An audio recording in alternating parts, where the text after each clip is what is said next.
niños de la escuela y van a coger el guante, la pelota, el bate para irse a jugar. No, no, no. Primero hacer la tarea y después se van a jugar. Mi esposa sale enseguida del cuarto de la cocina. No, no, no. Los niños que están perdidos en la escuela, que se vayan a jugar. Váyanse, muchachos, váyanse a jugar. Y me quita la autoridad, pastor. ¿Qué hago? Pero ella tiene una amante, pastor. Usted sabe que ella es la que dirige las ramas de la iglesia. Y cuando ella habla de fornicación, ella reprende al diablo, ella amarra los demonios. Tiene que actualizarse, porque la palabra dice fornicación. Pero mire, además de orar, hágase algún ayuno. Porque yo tengo testimonios de hombres en su situación que además de orar han ayunado y la mujer ha muerto misteriosamente. ¿Cuál es el problema? Que cuando usted estudia la Biblia y hay un diálogo, usted tiene que preguntarse cuál es la cosmovisión, cuál es la cultura de las personas que intervienen en ese diálogo. Entonces, si es un guatemalteco y es un cubano, hay diferencia. Porque una vez yo tengo una casa en Guatemala y me dice una muchacha, hija de la familia, me dice, Gerardo, Jorgito es el pastor, Gerardo, Jorgito lo viene a traer. Ya, ¿y dónde estoy yo? Yo no estoy aquí.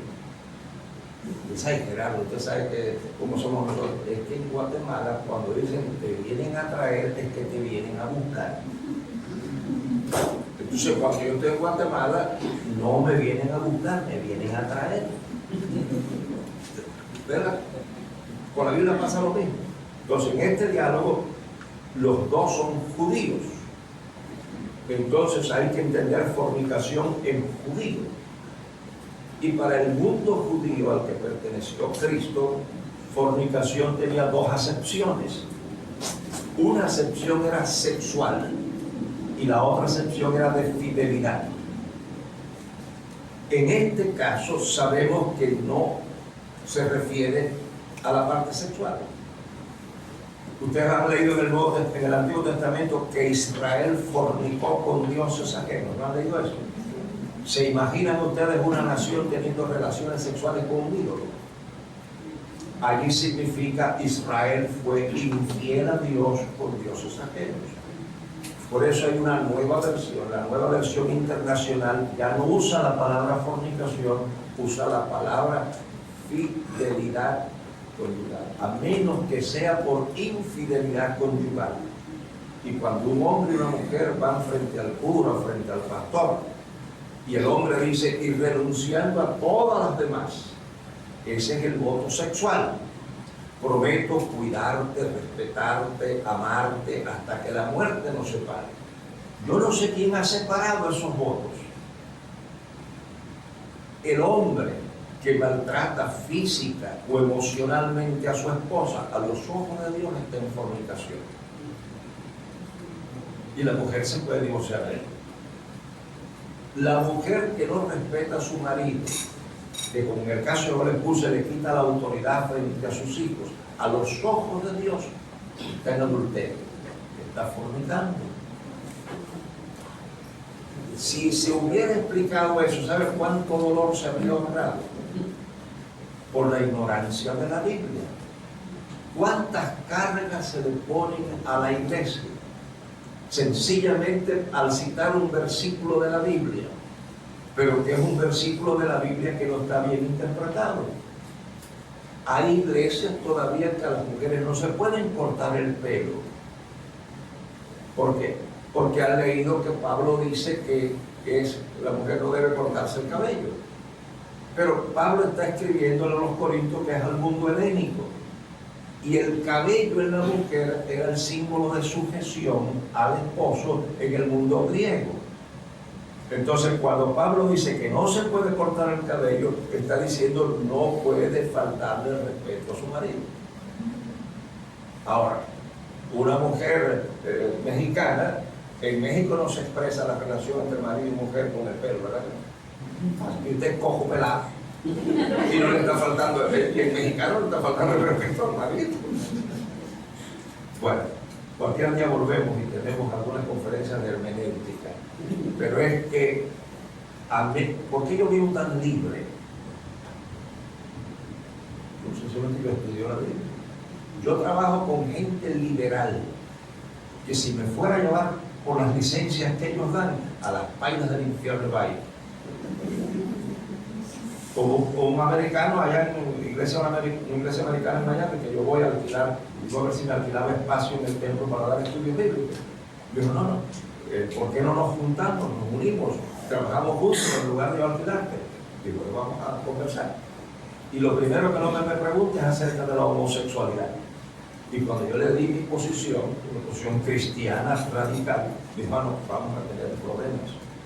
Porque los miembros más delicados, más espirituales de esta congregación son homosexuales. Yo digo, no vamos a tener problemas. Tú sigue por allá y yo sigo por allá. Pero también yo trabajo con gente que son más legalistas. Son más cerrados que la puerta de un submarino. Si yo me llevara por las cargas que ellos ponen a un hospital psiquiátrico iba para acá. ¿Por qué vivo en la libertad gloriosa de los hijos de Dios? Porque yo no acepto cargas que Él no pone, ni licencias que Él no da. Entonces yo llego a una ciudad y hay cosas que ellos consideran pecado, pero la Biblia no considera pecado. Mientras yo estoy allí, ni las pido, ni las hago, ni las digo. Pero como yo voy a estar allí nada más que 3 días, y 3 días no pasa un sapo bajo una piedra y no se mueve, pues yo respiro. Y me paso 3 días allí con todas las privaciones ahí. Tan pronto cojo el avión, regreso a la libertad gloriosa de los hijos de Dios. Dedíquense al estudio de la Biblia. Seriamente, nadie le podrá cargas que Dios no apoya. Y ahora eso, pues, es gratis. Vamos a trabajar ahora con lo que nos ocupa. El nuevo nacimiento. Y recuérdense, como yo doy clases, no son las predicaciones de 20 minutos que dan los pastores. Así que, pero si yo no he terminado y ustedes tienen que ir con toda confianza, se va, que no me va a ofender. Y si el que cierra,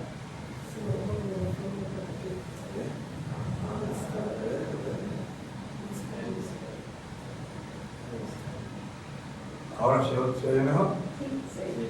Sí, perfecto.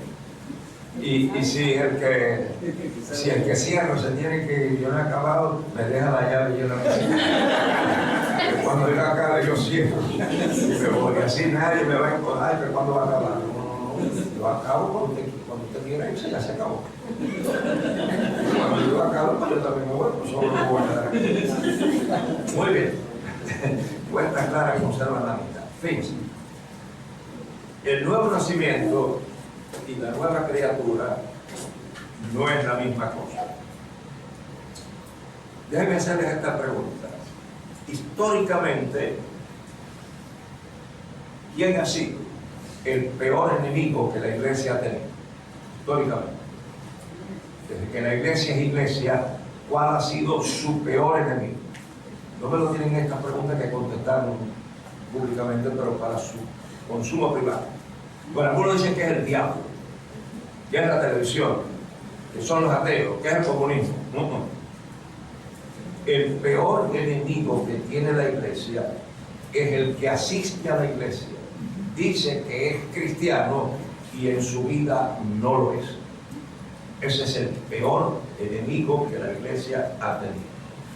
Fíjense, el filósofo Nietzsche, que fue el que propuso la muerte de Dios, decía Nietzsche, en el mundo ha habido un solo cristiano y ese murió en la cruz. Gandhi decía, yo no tengo problemas con Cristo, tengo problemas con los cristianos.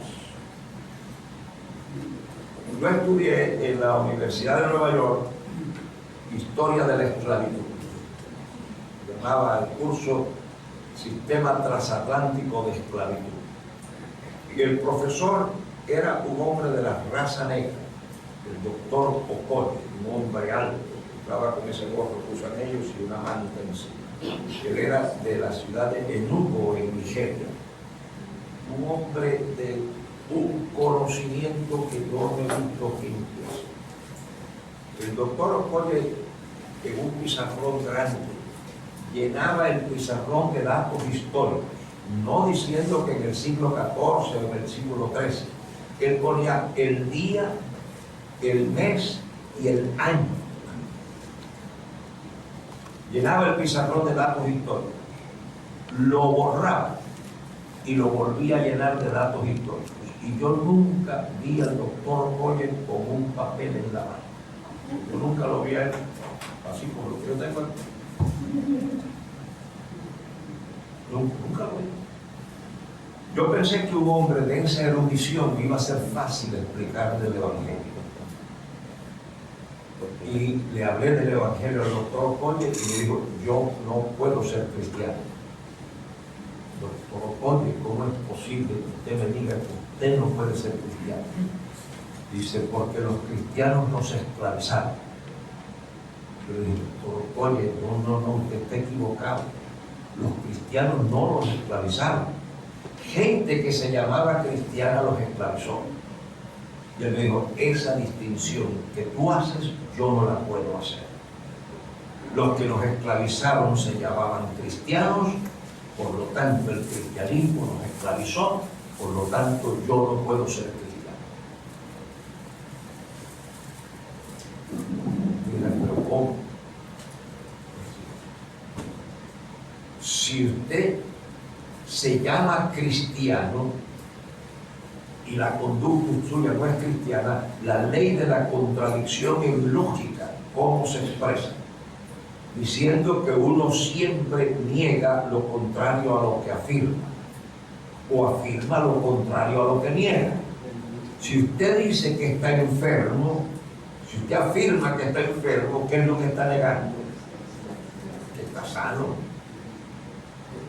Entonces, si usted afirma que es cristiano, usted está negando todo lo que no es cristiano. Pero si usted hace todo lo que no es cristiano, usted está negando que es cristiano. ¿Es claro? ¿O hace falta un cerebro cubano para entender? Entonces el doctor Okoye tiene una posición lógicamente irrebatible. ¿Se dan cuenta? Ahora fíjense, uno de los problemas que la iglesia tiene hoy es que su teología, el Dios de su teología, no tiene base bíblica, sino base mitológica. Si usted observa, si usted escucha a algunos en la televisión o en el radio, o va a alguna cruzada o va a alguna iglesia, y usted escucha lo que el hombre dice, lo que está pidiendo, lo que está haciendo, usted puede llegar a la conclusión de que el Dios del que él habla no es un Dios bíblico, sino mitológico. ¿Por qué? Aquí sí me lo tienen que escuchar bien para que no digan que donde dije vivo, dije bien.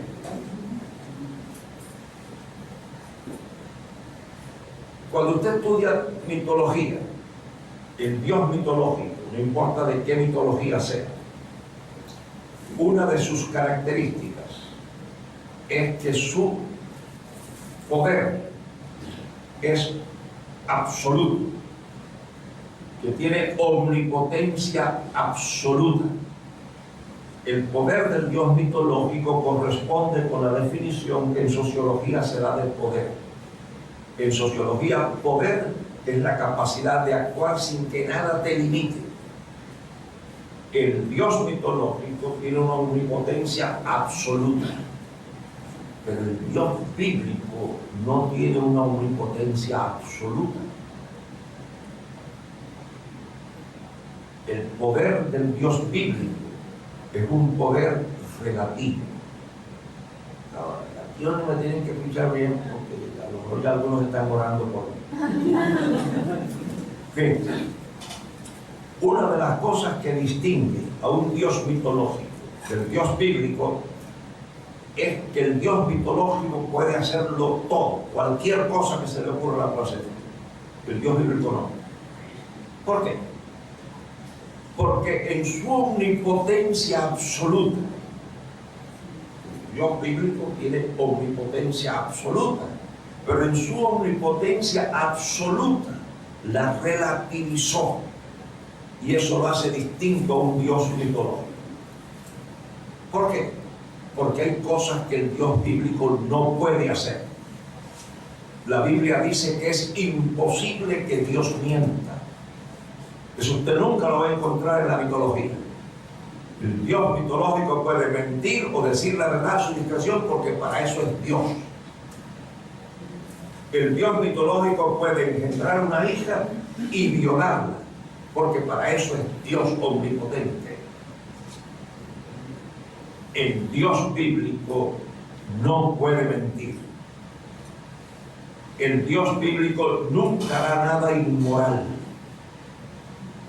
Por eso, cuando usted ora, el pan nuestro de cada día, dámelo hoy. Si el Dios de la Biblia es el que manda ese pan que usted está pidiendo, nunca lo va a mandar a través de un vehículo de robo, de fraude, de engaño o de manipulación. Un ingeniero, un arquitecto cristiano, que en el contrato dice que en el edificio va a poner cabillas de media pulgada y las pone de un cuarto, claro que su ingreso es mucho mayor, pero ese ingreso mucho mayor no lo está dando el Dios de la Biblia. Porque cuando el Dios de la Biblia dice que la cabilla es media pulgada, nunca la pondrá de un cuarto. Cuando en la iglesia se dice, pongo un peso y Dios te dará 10, el que dice eso está manipulando la avaricia humana. Y el peso que se pone en el plato de la ofrenda, ese peso no lo ha puesto Dios. Lo ha puesto la respuesta a una oferta que es inmoral. No hay banco que dé ese interés. Con uno, yo he oído en la televisión a un hombre decir: levanten las manos y por fe declárense libres de deudas. Yo he visto algún video que me mandó uno de los hijos a un evangelista en España. En España el teléfono celular se llama móvil y el tiempo que tiene el móvil se llama saldo, los minutos que tiene adentro. Y este hombre le ha dicho a toda aquella asamblea que tenía una campaña que él tenía: levanten los móviles. Y se ve a toda la gente con el celular. Y entonces el predicador ha dicho: saldo, saldo, saldo, saldo. O sea, le está cargando los teléfonos. Chicos, le está robando a la compañía telefónica. ¿Y cómo hay gente tan estúpida? No es estúpido, sin vergüenza. ¿Ustedes creen que Dios cargó esos móviles? O sea, Dios le está robando a Telcel. No, chicos, yo tengo un móvil y yo tengo tarjetita, ¿ves? Si yo le enseño el móvil mío, ¿ves? ¿Qué estoy viendo aquí? Dice México, ¿ves? Porque en ese sobrecito yo tengo un chip, una tarjetita de México. Ahora está la de Estados Unidos. Yo llego a México, la cambio. Yo voy a Guatemala y saco esto y pongo la de Guatemala. Voy a España y saco esto porque me es más barato así que el roaming ese que le llaman. Pero yo le pago a Telcel y yo le pago a los compañeros donde estoy. Yo por fe no pongo la tarjetita.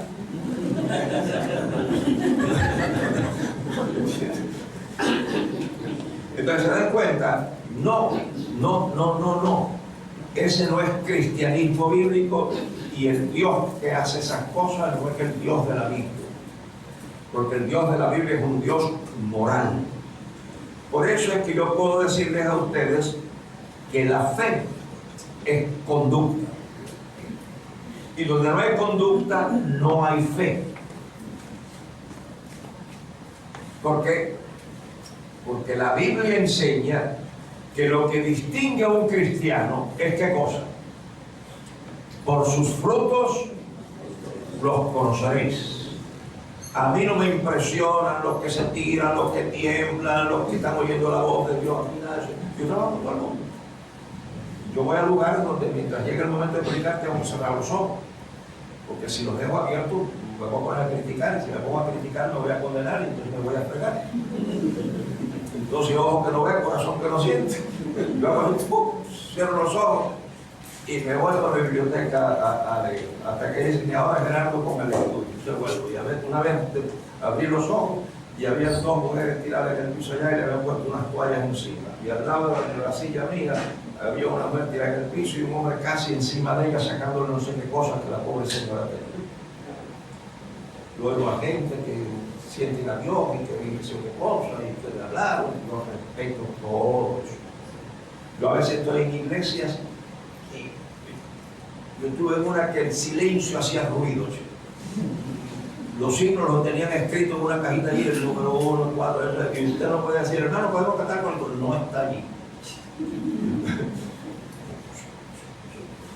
Me recuerdo que una vez estoy yo preparando para salir de casa, para ir a una iglesia, es así silenciosa, y llega uno de una iglesia de Nueva York, que en esa iglesia eso era un alboroto, tenían una viejita vestida de blanco en la plataforma de la iglesia, canté.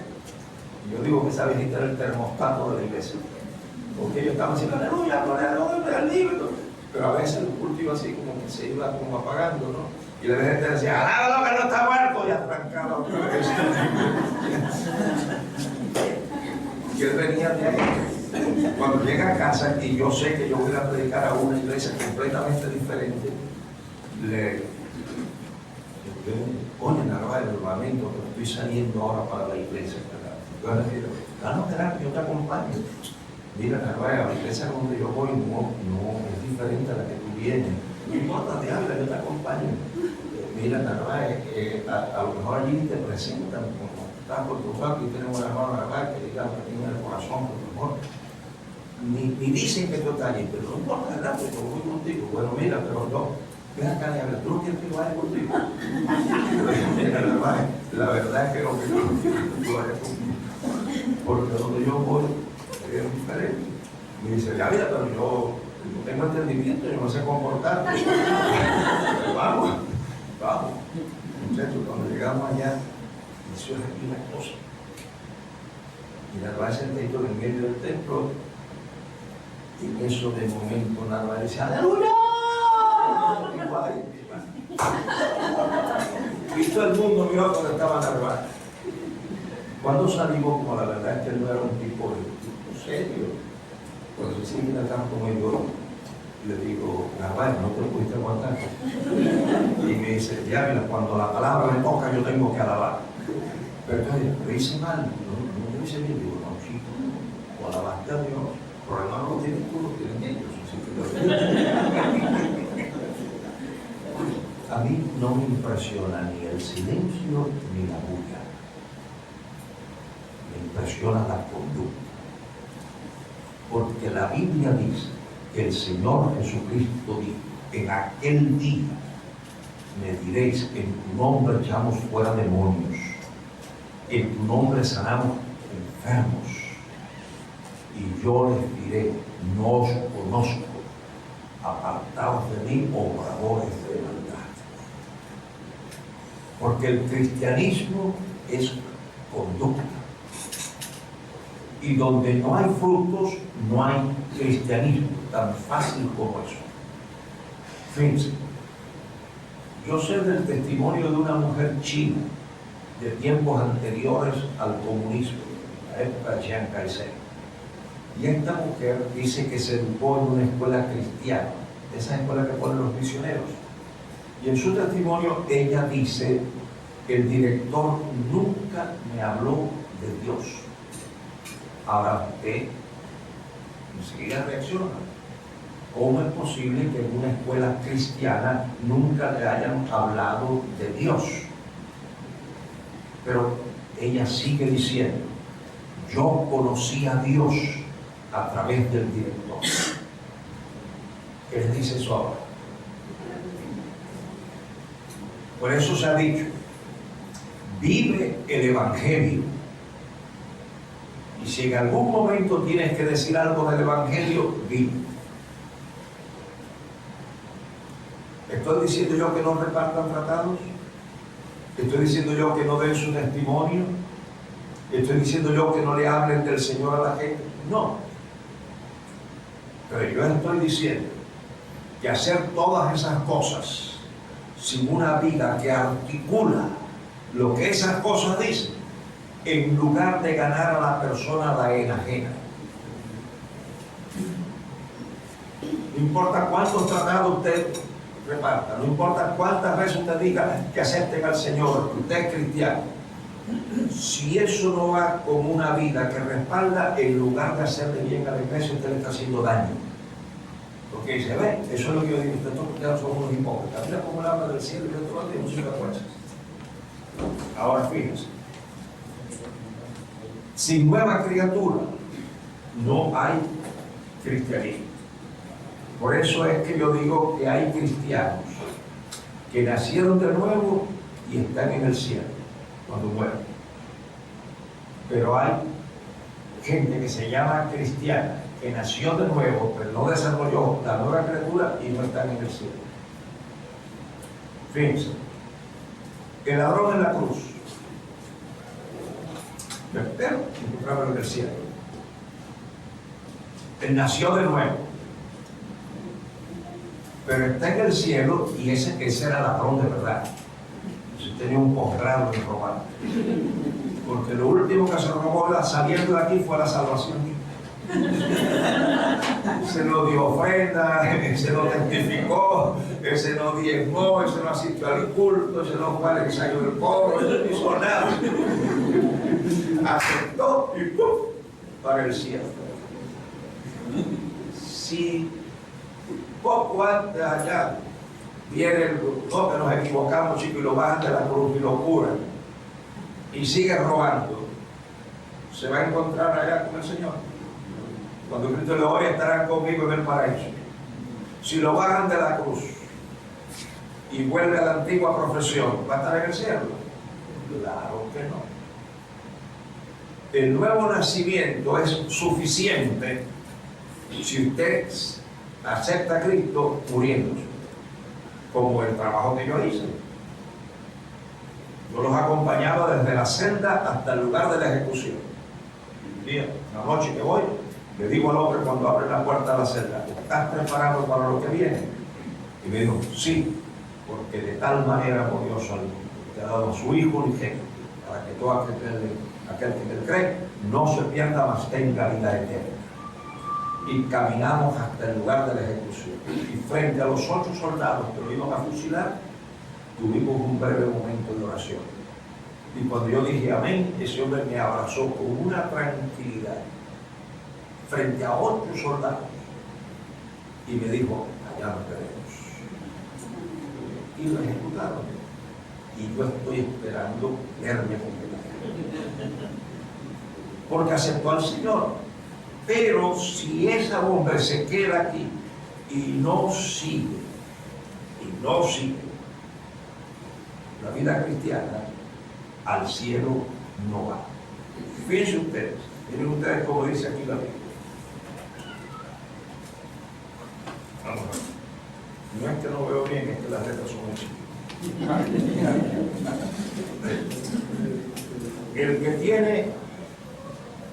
El que tiene mis mandamientos y los guarda, aquel es el que me ama. Y el que me ama será amado de mi Padre, y yo le amaré, y me manifestaré a él. Respondió Jesús y díjole, el que me ama, mi palabra guardará, y mi Padre le amará, y vendremos a él, y haremos con él morada. El que no me ama, no guarda mis palabras, y la palabra que habéis oído no es mía, sino del Padre que me envió. Este otro pasaje es Mateo 7, 19 al 23. Todo árbol que no lleva fruto, córtase y échese en el fuego. Así que por sus frutos los conoceréis. No todo el que me dice Señor, Señor, entrará en el reino de los cielos, mas el que hiciere la voluntad de mi Padre que está en los cielos. Muchos me dirán en aquel día: Señor, Señor, no profetizamos en tu nombre, y en tu nombre lanzamos demonios, y en tu nombre hicimos muchos milagros. Y entonces les protestaré: nunca os conocí, apartaos de mí, obradores de maldad. Observen lo que dice Santiago en el versículo 14 del capítulo 2. Hermanos míos, ¿qué aprovechará si alguno dice que tiene fe y no tiene obras? ¿Podrá la fe salvarle? Y si el hermano o la hermana están desnudos y tienen necesidad del mantenimiento de cada día, y alguno de vosotros les dice: id en paz, calentaos y hartaos, pero no les diereis las cosas que son necesarias para el cuerpo, ¿qué aprovechará? Así también la fe, si no tuviere obras, es muerta en sí misma. Pero alguno dirá: tú tienes fe y yo tengo obras. Muéstrame tu fe sin tus obras, y yo te mostraré mi fe por mis obras. ¿Tú crees que Dios es uno? Bien haces, también los demonios creen y tiemblan. ¿Mas quieres saber, hombre hermano, que la fe sin obras es muerta? ¿No fue justificado por las obras Abraham, nuestro padre, cuando ofreció a su hijo Isaac sobre el altar? ¿No ves que la fe obró por sus obras, y que la fe fue perfecta por las obras? Y fue cumplida la escritura que dice: Abraham creyó a Dios y le fue imputado a justicia, y fue llamado amigo de Dios. Vosotros veis pues que el hombre es justificado por las obras y no solamente por la fe. Asimismo también Rahab la ramera no fue justificada por obras cuando recibió los mensajeros y los echó fuera por otro camino, porque como el cuerpo sin espíritu está muerto, así también la fe sin obras es muerta. Si ustedes estudian, por ejemplo, cómo se formó el Nuevo Testamento, porque algunas personas piensan que Dios mandó la Biblia así como esta la tenemos aquí, envuelta en papel de regalo en correo especial. La Biblia es el conjunto de muchos manuscritos aislados que fueron examinados por unas comisiones y decidieron cuáles manuscritos los había inspirado Dios. Entonces, cuando se estaba formando el Nuevo Testamento, la epístola de Santiago y la epístola de los Efesios chocó de frente. Y por poco una de las dos, o las dos, se quedan fuera del Nuevo Testamento. Porque los que sugerían que Efesios participara del canon decían que Santiago no podía, porque el hombre es salvo por gracia, porque es lo que enseña Efesios. Por gracia sois salvos, esto no de vosotros, pues un don de Dios, no por obras, para que nadie se gloríe. Pero Santiago enseña lo de las obras. Entonces los de Santiago decían que si entraba Santiago no podía entrar Efesios, que chocaba. Si yo hubiera estado allí, les hubiera explicado y no hubiera tenido tanto lío.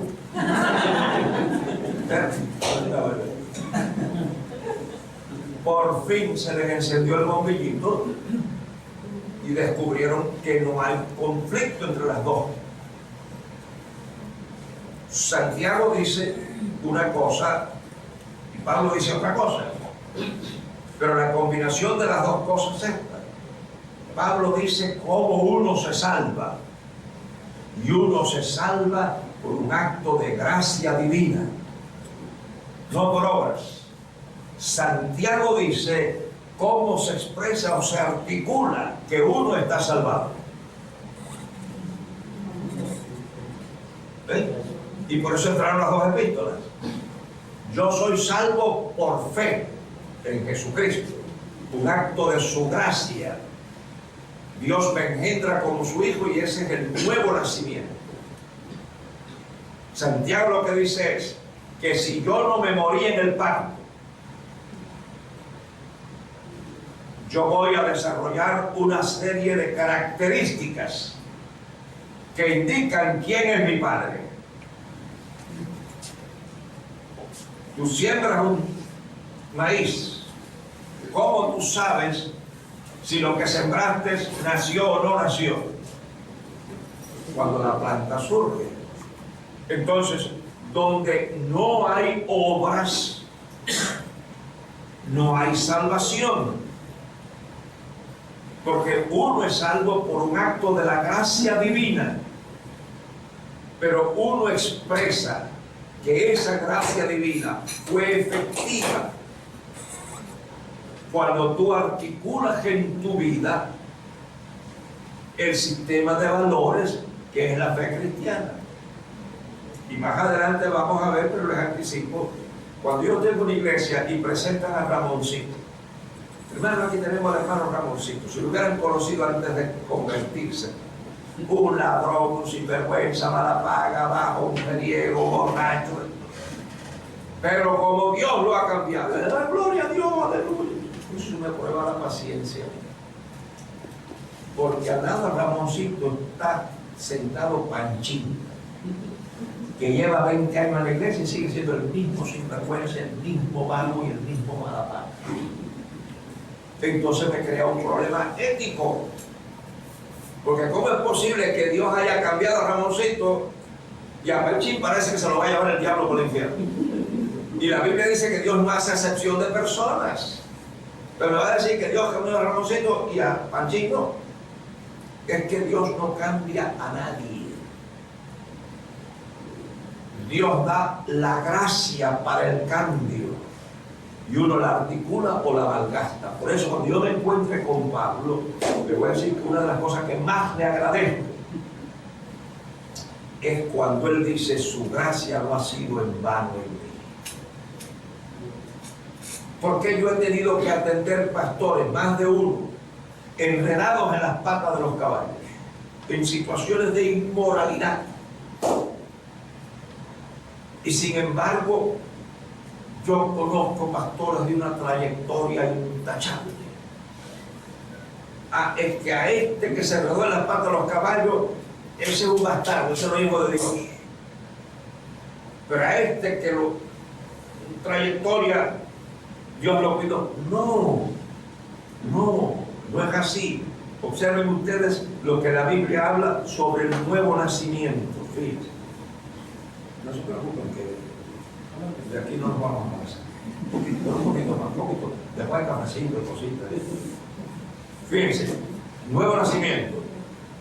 Mas a todos los que le recibieron, Dios les potestad de ser hechos hijos de Dios, a los que creen en su nombre, los cuales no son engendrados de sangre, ni de voluntad de carne, ni de voluntad de varón, mas de Dios. Es el nuevo nacimiento, nueva criatura. De modo que si alguno está en Cristo, nueva criatura es. Las cosas viejas pasaron y aquí todas son hechas nuevas. Porque en Cristo Jesús ni la circuncisión vale nada, ni la incircuncisión, sino la nueva criatura. Nuevo nacimiento es un acto de la gracia de Dios. Nueva criatura es la transformación que esa gracia nos da para que lo hagamos. Ahora, entre los seres humanos no hay diferencias fisiológicas ni orgánicas. Un chino y un mexicano es la misma cosa. Bueno, lo único que los chinos son así.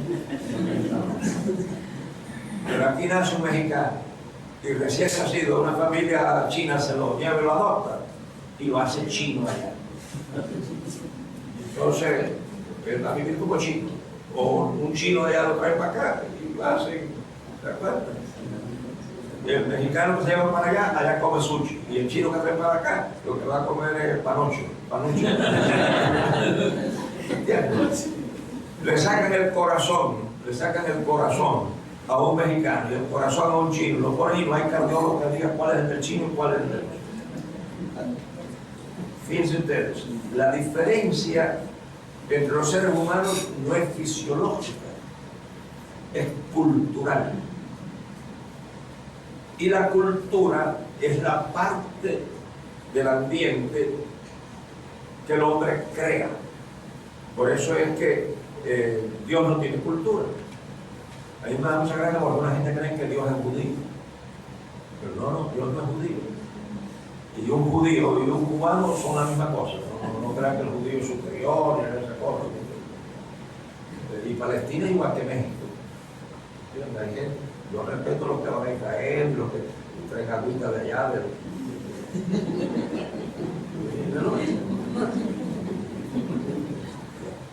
Ahora fíjense, una vez cuando era pastor en Miami, una señora de la iglesia me dijo, Gerardo, vamos, Jerry, que es como me decía, Jerry, ¿por qué no tenemos una reunión de oración a favor de los cubanos que están llegando a la vida, atravesando el estrecho de la Florida? Y yo les dije, me parece muy bien, pero vamos a incluir ahí también a los haitianos, que también están haciendo lo mismo. Dijo, no, pose un culto especial para los cubanos, que Dios nos protege. Digo, no, chicos, vamos a incluir los haitianos también. Entonces dice, no, es que el caso cubano es especial. Digo, no es especial nada, los cubanos haitianos están saliendo de allá porque se están comiendo un cable. Y quieren comerse un cable en cubano, quiere decir que la están pasando el color de hormiga. Entonces la señora se molestó y me dice, tú no pareces cubano. Digo, no, yo sí soy cubano, el que no es cubano es Dios. No, no soy cubano, no soy cubano. No. La cultura es humana. Por eso Dios es un ser acultural. Entonces la cultura es la que cambia.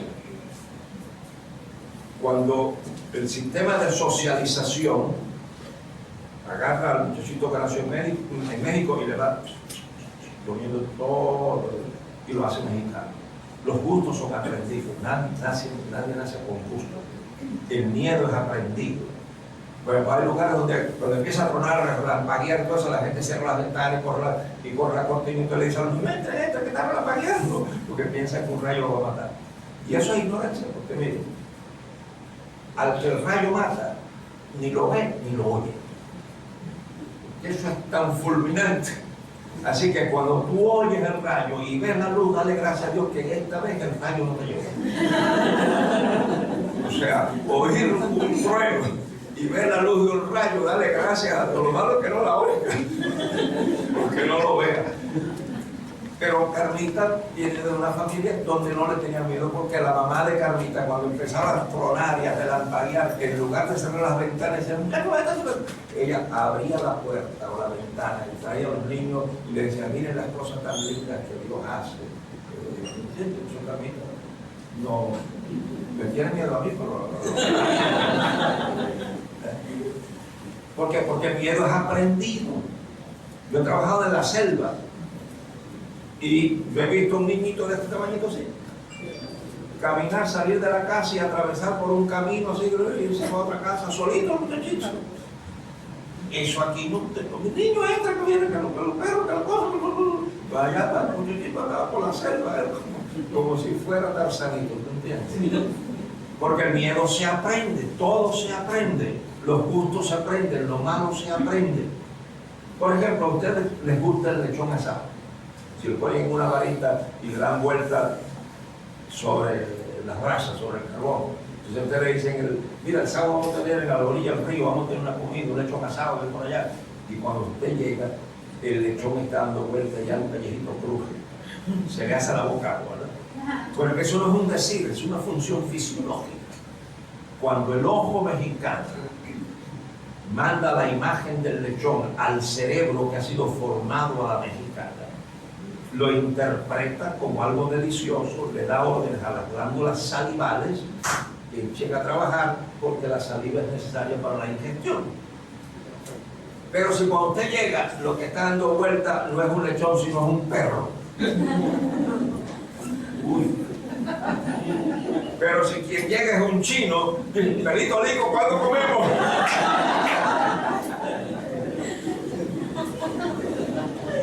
Porque cuando el ojo es chino y manda la imagen del perro, el cerebro chino dice a las glándulas salivales, echen que correr, que por ahí viene ya algo sabroso.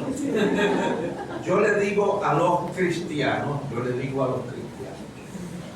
si usted integra su fe al nivel que integró su cultura, el diablo tiene que hacer la fila del desempleo. Yo acabo de estar en una reunión en Guatemala de familia y les dije algo y se echaron a reír. Yo les dije, ven acá, hermano. Cuando ustedes se levantan por la mañana, usted se arrodilla y dice, Señor, yo soy guatemalteco, ayúdame a vivir como un guatemalteco, que yo no diga las palabras que los guatemaltecos no dicen, que yo no haga lo que los guatemaltecos no hacen, se echaron a reír. Hermanas, ustedes cuando se levantan por la mañana, Señor, yo soy guatemalteca, yo quiero que tú me ayudes y que tú me guardes, que cualquier palabra que para los guatemaltecos es sucia yo no la diga. ¿Ustedes hacen eso? Se echaron a reír todas las mujeres. Entonces yo le dije, ¿y por qué cuando se levantan tienen que pedirle al Señor que los ayude? Señor, yo soy cristiano, ayúdame, líbrame de las tentaciones y guárdame. ¿Por qué? Porque no han integrado la fe al nivel que han integrado la cultura. Y cuando se integra la fe, cuando un hombre integra su fe al nivel que integró su cultura, voy a usar un ejemplo de lo que la gente cree que es más grave. Pero la gente siempre cree que las cosas sexuales son las más graves, la adulterio, la fornicación, la borrachera, y eso es lo peor. No. Si usted va a la Biblia, la envidia y el adulterio tienen la misma condición. Porque el pecado es aquello que Dios condena. Y el Dios que condena el adulterio condena la envidia, condena la enemistad. O sea, ahora si ustedes quieren, yo les puedo dar también porque para que no se vayan esta noche a la cama asustados. Puede que haya una diferencia entre el adulterio y la mentira, es diferencias de grados de temperatura en el infierno. Que puede que la mentira sea 3 grados menos. Si eso lo consuela usted, pues a mentir por esta parte, no adulterio, que adulterio sí es caliente la cosa. Miren ustedes, fíjense, cuando un hombre, y voy a usar entonces lo que la gente cree que es grave, cuando un hombre integra al nivel que integró su cultura, integra marido de una sola mujer, puede ir a un trabajo al Distrito Federal y se va a quedar 2 noches en un hotel. Cuando él se acuerda, ¡puf!, aparece Afrodita. Muchacha, yo había leído de ti, era bellísima, pero los libros se han quedado pequeñitos, es mucho más bella que lo que yo he leído. Que buenas noches, que duermas bien, y él se mira para su lado y Afrodita para él. Y no pasa nada. ¿Le metió mano usted al perro que estaba matando? Pues verdad que no. ¿Usted cree que está exagerando? No. Si usted ha integrado no robar al nivel que integró su cultura, usted trabaja en un banco, llega por la mañana a su oficina, debajo del escritorio hay un maletín con $20,000. Usted no sabe de dónde salieron esos dólares y con la experiencia que usted tiene en el banco sabe que no hay auditor que lo pueda rastrear. Si usted integró no robar al nivel que integró su cultura, usted coge el maletín, lo pone en el escritorio y cuando viene el gerente le dice: mire, señor González, este dinero apareció aquí y no sé de dónde ha salido. Pero si usted no integró su fe y está atrasado en el pago de la casa o en el pago del carro, dice: como Dios obra por senderos misteriosos.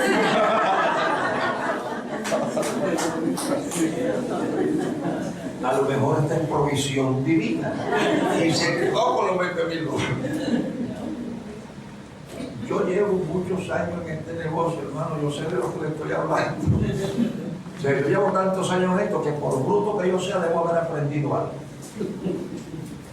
Al no integrar el cristianismo le cuesta tanto trabajo a la gente porque no integra lo que cree al nivel que ha integrado su cultura.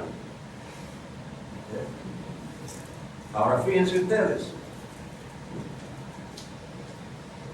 ¿cuál es la importancia? ¿Por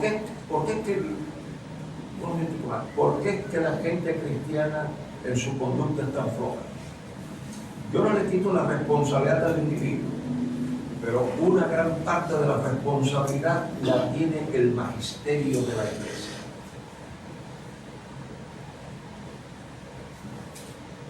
No se ha dedicado el magisterio de la iglesia a educar a la gente que acepta a Cristo.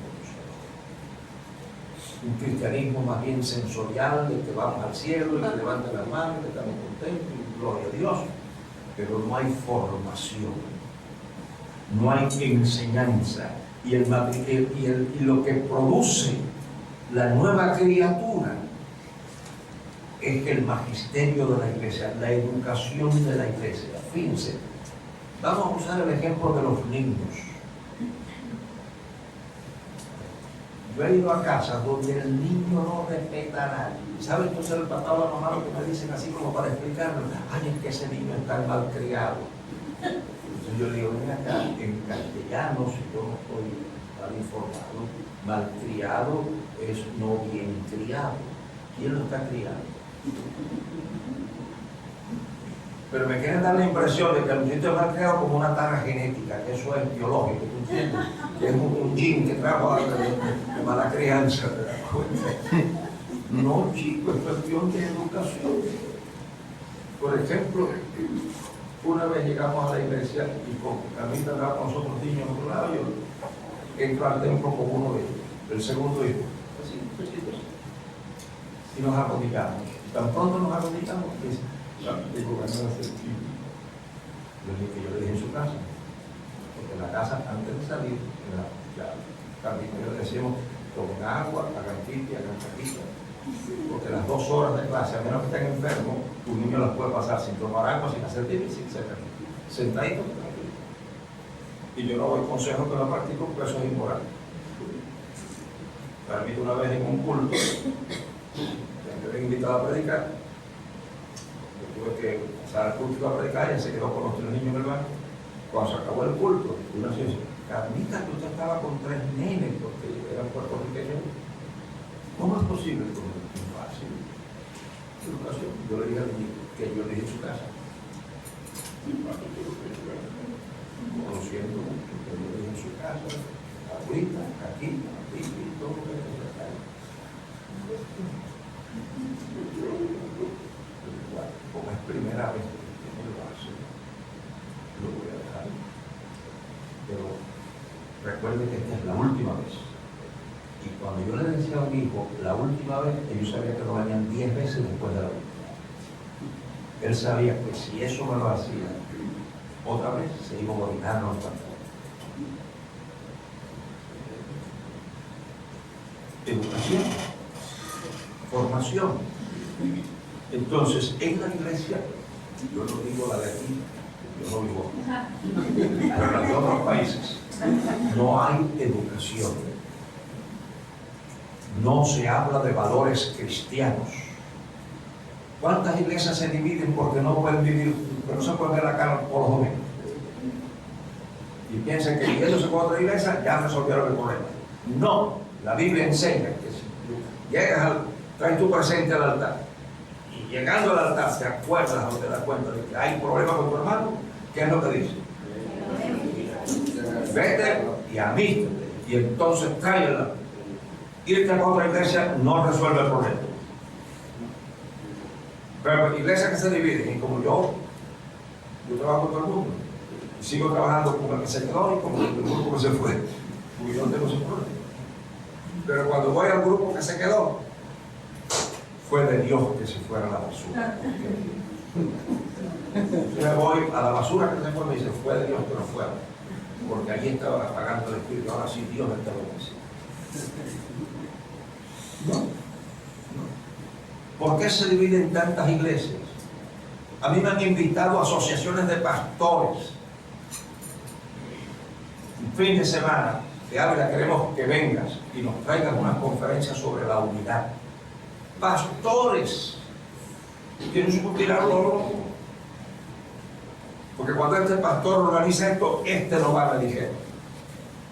Y cuando aquel no va. Y me pidieron, un fin de semana me pasé con ellos hablando de la unidad, que la Biblia lo enseña, somos uno, no somos 20. Por eso que trabajo con todas las denominaciones, porque yo creo en una iglesia que es universal. ¿A qué se debe eso? A falta de educación, que no se nos ha enseñado la moral cristiana. Ahora, fíjense, ya con esto termino para que el miércoles venimos a la parte donde vamos a ver cómo se integra esto. Pero finalmente, fíjense ustedes, Colosenses 3:10 dice: y revestidos del nuevo, el cual por el conocimiento es renovado conforme a la imagen del que los dio. ¿A través de qué? Del conocimiento. Miren ustedes lo que dice Pedro, según de Pedro 1:3: como todas las cosas que pertenecen a la vida y a la piedad nos son dadas de su divina potencia, por el conocimiento de aquel que los ha llamado por su gloria y virtud. Segunda de Pedro 2:20: ciertamente, si habiéndose ellos apartado de las contaminaciones del mundo por el conocimiento del Señor y Salvador Jesucristo, y otra vez, porque volviéndose en ellas, son vencidos, sus postrimerías les son hechas peores que los principios. Hermanos, conocimiento. ¿Qué es lo que hace al nuevo, al que acaba de nacer? ¿Qué es lo que lo hace una nueva criatura? El conocimiento. ¿Cómo es que ustedes son mexicanos? ¿Porque nacieron en México? No. Porque la cultura mexicana, a través del sistema de socialización, les fue inyectando los valores de la cultura mexicana. Entonces, la obligación de los líderes de la iglesia es educar. Y para educar hace falta poner parámetros claros. Yo fui pastor de una congregación, una señora me dijo que yo tenía que enseñar que era pecado que las mujeres usaran pantalones. Yo le dije: mire, hermana, yo lo siento, pero la Biblia no me autoriza para decir eso. Y se fue de la iglesia. ¿Pero por qué se fue de la iglesia? Porque ella quería que yo enseñara aquello para lo que yo no tengo base bíblica. Pero la gente coge de la Biblia lo que les conviene. Por ejemplo, siendo yo pastor en Nueva York, uno que llamaban el presbítero, que era el que supervisaba la región donde yo era pastor, que había sido alumno mío, pero cría cuervos y te sacarán los ojos. Había sido alumno mío y ahora es presbítero y yo soy pastor, y parece que le enseñaron, le dijeron a él que en la iglesia donde yo estaba había mujeres con pantalones o algo, y viene para acá entonces me dice: Ávila, ¿qué tú crees entre los pantalones en la mujer? Y yo le digo: tú te refieres a Deuteronomio 22:5, ¿verdad? Pero fíjate, me alegro que hayas venido, porque yo con Deuteronomio 22:5 no tengo problema, pero con Levítico 19:19 sí tengo problemas. Era puertorriqueño, y los puertorriqueños a la chaqueta le llaman gabán. Y en aquel tiempo, que era la década del 60, usaba el gabán, estaba compuesto de poliéster y de alacrón, y qué sé yo, que una mezcla de hilos. Y Levítico 19:19 dice: no te vestirás con mezcla de hilos. Entonces le dije: ábrele tu gabán a ver de qué está hecho. No, para mí me interesa lo de los pantalones. Pero es que eso no me interesa, pero esto sí me tiene preocupado.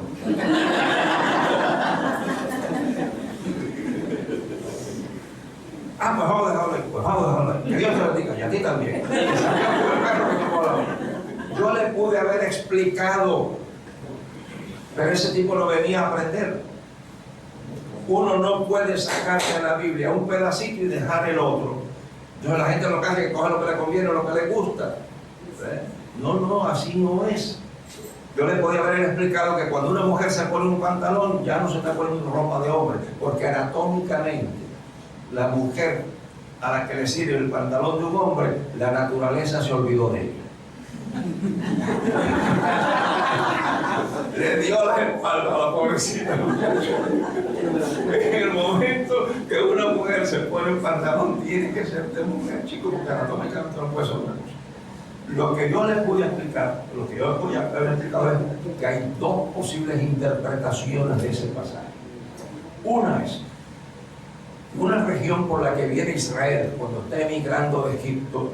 En esa región había una religión que en un tiempo al año el hombre se vestía de mujer y como mujer adoraba a los dioses, y la mujer se vestía de hombre y como hombre adoraba a las diosas. A lo mejor Dios está condenando esa práctica pagana. La otra posibilidad es que Dios está hablando de que varón y hembra los hizo Él. pero no me está hablando de la ropa.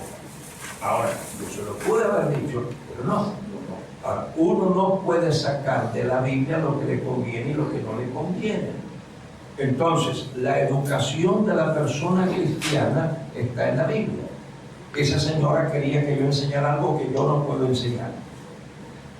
Otras personas trataron de hacerme cosas y no, eso así no se hace. Un señor en la iglesia una vez que hizo una actividad de la tesorería le dio $800 para que hiciera la actividad por templo y produjo $400. Entonces él quería informar $1,200. Yo le digo, usted no puede informar 1,200 porque eso es falso. Usted tiene que informar 400, que es lo que produjo. No, Gerardo, pero es que 1,200, eso anima más. Me decía, pero tú estás en el cielo, tienes con los pies en la tierra. Digo, yo los tengo en la tierra. Yo estaba sentado en mi silla así en la oficina y el hombre era un hombre bajito y ya parece que se aceleró tanto que se paró en la silla donde él estaba sentado. Y parado allí me gritó y me dijo que no, ese informe, pero sí, porque no hace falta gritar ni nada de eso para que lo entiendan. Yo calladito le dije que ese informe usted no lo va a dar, porque eso no es cierto. El tipo se fue de la iglesia, luego murió por esos ataques al corazón, claro, con ese temperamento. Un caso más, una señora me crea la reunión anual de la iglesia, la única vez que me ha pasado, la reunión anual de la iglesia, terminada la reunión, me voy yo a la oficina y me viene a buscar. Venga pastor, que fulana se ha alterado y tiene un escándalo. Y yo fui allá. Y la señora estaba alterada. Y cuando voy a hablar con ella, se me alteró el digo, cuando usted se tranquilice, conversamos con ella, si no converso con nadie. Y le dije, falta de mucho. Me dijeron que los últimos gritos los dio en el estacionamiento. Entonces, yo cité a ella y al marido a una reunión con la junta que tenía que ver con la membresía para resolver eso. Y cuando fuimos a empezar la reunión, la señora se alteró y le dijo al marido, ¿ves que nos quiere votar de la iglesia? Yo dije, no, está equivocada. Yo no la quiero votar porque yo no voto a nadie. Yo lo que le estoy diciendo es que si usted repite esa conducta no se puede quedar. ¿Ve la diferencia? Pero no hay que gritar, no hay que hacer nada. Porque esa conducta no es propia de la iglesia. Se fueron de la iglesia. Pero cuando se vaya al último, voy yo también, porque solo no voy a quedar. Pero de la iglesia que yo sea pastor, nadie se ha ido sin yo hablar con la persona. Si es que le falté el respeto, si es que lo que la trataba bien por la ventaja, por ejemplo, que mi relación con Luis aquí sea porque él es abogado, y como yo vengo con frecuencia a México, pues me hace falta un abogado, por si acaso me meto en un lío. Si yo cultivo la amistad con él, por eso le estoy faltando el respeto a él, me lo estoy faltando yo. Entonces, si yo cultivaba la amistad y pastoreaba a esta persona por la posición que tenía, las ventajas que yo podía sacar, si me necesitó y yo no le serví, y yo siempre me aseguré de que en una iglesia donde yo fuera pastor, lo único que yo no he hecho es dar a luz por las mujeres de la iglesia. Yo he cuidado niños, yo he limpiado cocinas, yo he cocinado para enfermos, yo he servido de intérprete, he servido de chofer, porque pastor es servir, atender al rebaño. Entonces, me necesitó y yo no le serví, pudiéndole haber servido. Cuando una mujer va a dar a luz en una iglesia de su pastor, yo llego al hospital antes que llegue ella y el marido. Yo los espero en la puerta del hospital. No le falté el respeto. Nunca traté de tomar ventaja de su conducta. Lo serví cada vez que me necesitaron. Nunca le enseñé doctrinas de error. Se fue. No puedo hacer nada. No importa que dé o no dé dinero, porque siempre yo fui cuidadoso de que el presupuesto de la iglesia pudiera llevarse a cabo aunque se fuera un porcentaje de la congregación. Porque nunca por fe me metí en una inversión que no pudiéramos nosotros responder. Porque la Biblia dice que nadie hace una casa sin saber si la puede terminar, para que no se quede en los cimientos y después la gente se burle de él. Entonces yo nunca tuve un proyecto que no pudiéramos nosotros hacerle frente. Entonces hace falta educación en la iglesia. Estos son los valores de la iglesia. Y usted no puede ser miembro de la iglesia si usted no integra estos valores. Ahora, ¿cómo se consigue eso? Mañana, el miércoles, lo vamos a ver. Y no se consigue por un acto de la gracia divina. El nuevo nacimiento es un milagro. La nueva criatura es el producto del trabajo humano. Déjenme concluir poniéndoles este ejemplo para que había en Puerto Rico un ancianito, un viejito, bajo un árbol, al lado de un jardín lindísimo, y pasó una señora y dijo las cosas tan bellas que Dios hace. Y el viejito se enfogonó, como dicen ellos. Dijo, señora, doña, usted querrá decir las cosas tan bellas que hacemos entre Dios y yo. Y entonces la doña fue la que se enfocó, le gusta un profano, un insolente, un incrédulo, ninguna de esas cosas. Yo quisiera que usted hubiera visto este canto de tierra cuando lo tenía Dios solo por su cuenta. Usted sabe cuánta hierba mala había aquí, cuánta plaga había aquí, cuántos microbios. Usted sabe el asadón y la asada y el machete que yo daba ahí.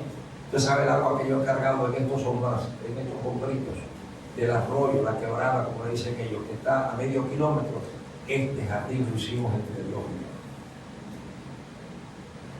yo. La conversión no es un acto culminante de la gracia de Dios. La conversión es lo que en psicología se llama modificación de conducta, que es la voluntad humana usando los recursos de la gracia divina. Y entonces de eso es lo que vamos a tratar el miércoles. Cómo una persona que nace de nuevo llega a ser la nueva criatura que Dios ha intencionado. Y traigan sus preguntas, sus discusiones, y con los que no están de acuerdo. Y es muy difícil que yo vaya a equivocar, porque los cubanos no nos equivocamos. ¿No? Ya termino con esto, miren. Yo me he equivocado solamente una vez en la vida, y fue cuando creía que estaba equivocado. Me equivoqué creyendo que estaba equivocado. Señor me lo bendiga, me lo guarde, me lo cuide.